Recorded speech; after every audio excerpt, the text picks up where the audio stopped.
Film is a medium in which an audience feel for and with characters based on experiences. However, where we may know a friend for months, maybe years before empathizing completely, movies manage to achieve the same effect in a shorter time as 30 minutes.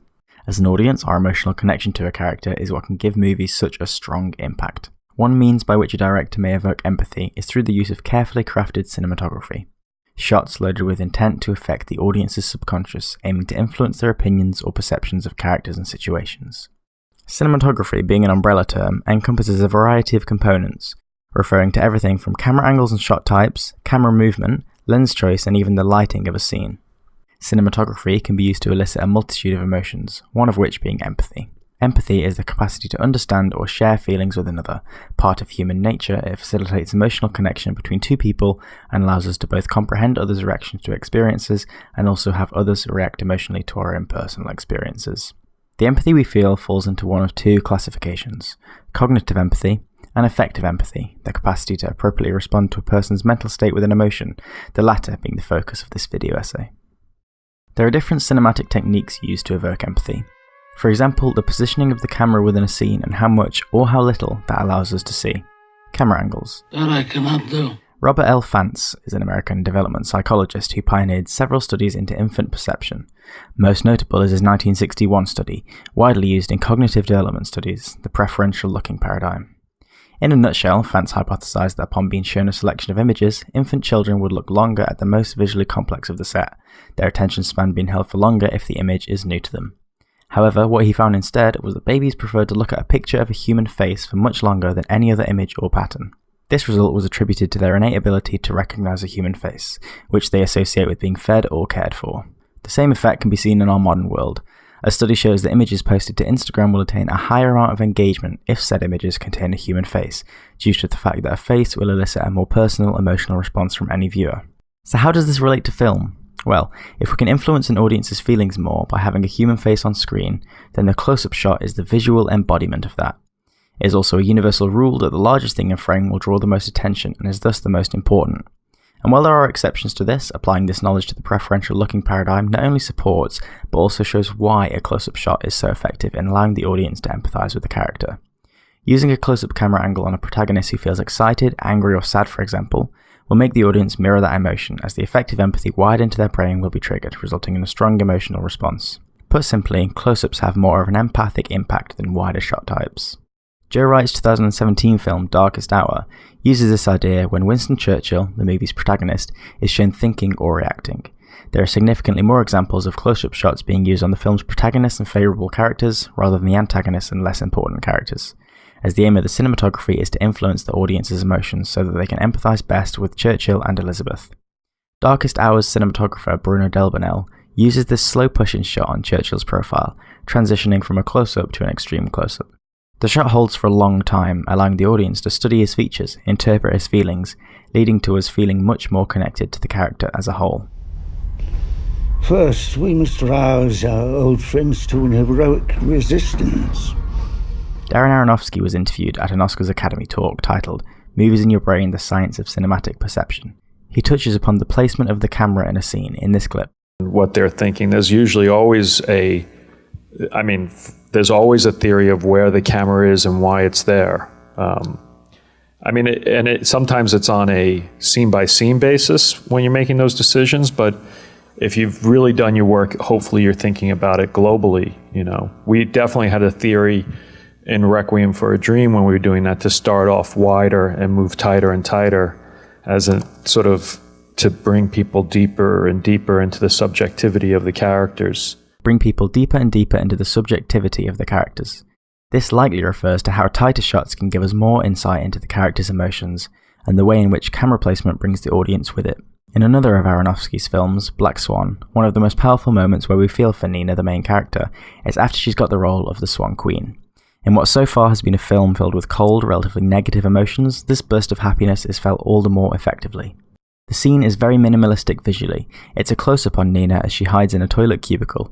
Using a wide lens and with the cubicle walls containing the frame, we feel very close to her spatially, further adding to the emotional impact by hitting the audience's effective empathy. Moving, quite literally on, another cinematic technique used to influence audience perception is camera movement. This gets away from the boundaries of what a stationary frame can show and opens up a whole new world of possibilities through movement, slow, fast, large, small, complex or simple. At its most scientific, camera movement creates depth and a spatial awareness for the audience. The translation of 3D space onto a 2D screen takes place in the characteristics like parallax, depth of field and perspective. When a camera moves around within a scene, the foreground, the background and the subject will all move at different rates against each other. This is parallax. Additionally, depth of field within a shot can help to portray the sense of space by creating layers, but this is affected more by lens choice and sometimes lighting, which I will touch upon later. Studies have been done into how a human's amygdala evaluates space and if this can affect decision making. The amygdala is a set of neurons in the medial temporal lobe of the brain, which plays a major role in the processing of emotions, but also forms part of the limbic system, which is responsible for emotions, survival instincts, and memory. In a 2014 journal article by Ellen Lotman, she states the following. Obviously, these studies do not prove a direct link between the perception of space and emotional empathy, but a certain functional overlap within the same neural circuits connected through the amygdala has been established. It is quite possible that a stronger sense of space built up by a moving camera can result in a stronger emotional response to the situation or subject. An example of this in practice can be seen more than once in Stanley Kubrick's 1980 film, The Shining. There are scenes of Danny riding through the Overlook Hotel on his tricycle, as the camera, uncut, follows him from behind. Weaving through the hotel's corridors and corners, this acts almost as a point of view shot for us. We discover what's around each corner along with Danny. Due to the fact that the camera stays a consistent distance behind him, we feel subconsciously connected. As for our spatial awareness and how that affects our emotional state, Kubrick had the Overlook Hotel set built in parts, purposefully built spatially impossible, with impossible windows, hallways, and an inconsistent continuum of which floor Danny is riding around. Consequently, the physical confusion sets in subconsciously. None of the spatial inconsistencies are evident without looking for them specifically, making us as an audience feel slightly uneasy and on edge. Combined with our anticipation of what lies around each corner, resulting from our empathy with Danny, these long following shots set a tone of dread and anxiety for him, building up to the infamous twin girls scene. Come play with us. One of the most effective ways to affect an image is through changing the lens. A lens can change not only how much of the scene we can see, but also how we see it. Lens compression is a familiar characteristic. Where foreground and background elements are compressed, they appear closer together as you increase the focal length, while simultaneously increasing the distance from the camera to the subject. Focal length affects depth of field also. On a longer lens, the light rays enter the front lens element at an angle closer to horizontal. Subsequently, they refract through the glass at angles closer to 90 degrees, which results in them hitting the sensor at an angle closer to 90 degrees. The more perpendicular the light rays hit the sensor, the less pass through the acceptable focus plane, resulting in a shallower depth of field as less of the light can be focused close to the sensor. The best cinematographers know how to use the physics of a lens to their advantage in order to tailor a shot to the film's need, with a mindfulness of how this influences the audience. In a blog post, Shane Hurlbut ASC, an American cinematographer, talks about the camera emotion of a leader. Let's say a lens choice would be a slightly wider lens like a 35mm. This lens choice combined with the positioning of a camera could make the subject seem large in frame, with a medium field of view of the background, as 35mm is a standard size focal length. Further reading into how lens choice can affect the audience led me to Joseph V. Maskelly's The 5 C's of Cinematography. He writes, "The greatest audience involvement results when the camera is brought as close as possible to record the scene without distorting the images. This theory fits perfectly with the idea that close-ups are the most emotionally affecting shot types.